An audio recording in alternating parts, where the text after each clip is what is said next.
চলে গেল না, সরকার খেয়ে নিল, চলে যায়নি। চাকরি চলে যায়নি, সরকার গোটা টাকা খাবার জন্য গোটা প্রসেসটাকে দুর্নীতি করেছে।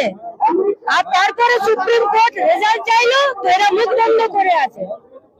চাকরি চলে যায়নি, সরকার এদের চাকরিটা যাইয়ে দিয়ে আসলে সরকারি শিক্ষা ব্যবস্থা, সেই শিক্ষা ব্যবস্থাকে ভাঙতে চাইছে।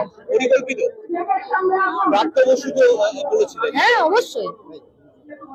প্রাপ্ত বসু তো বলেছিলেন কি বলেছিলেন? যোগ্য অযোগ্য তালিকা আছে, তাহলে সুপ্রিম কোর্টে পেশ করা হবে।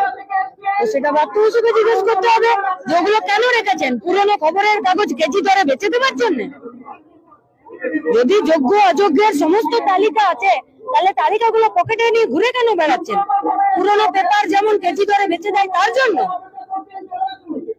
মুর্শিদাবাদ মালদা বারংবার উত্তপ্ত হচ্ছে, শুধুমাত্র মুর্শিদাবাদ মালদা না, সীমান্তবর্তী জেলাগুলোকে উত্তপ্ত রাখা হচ্ছে, কি মনে করছেন? কেন পুলিশ ডিআই অফিসে পুলিশকে লাঠি মারতে পারলো, দুষ্কৃতীদেরকে পুলিশ ধরতে পারছে না?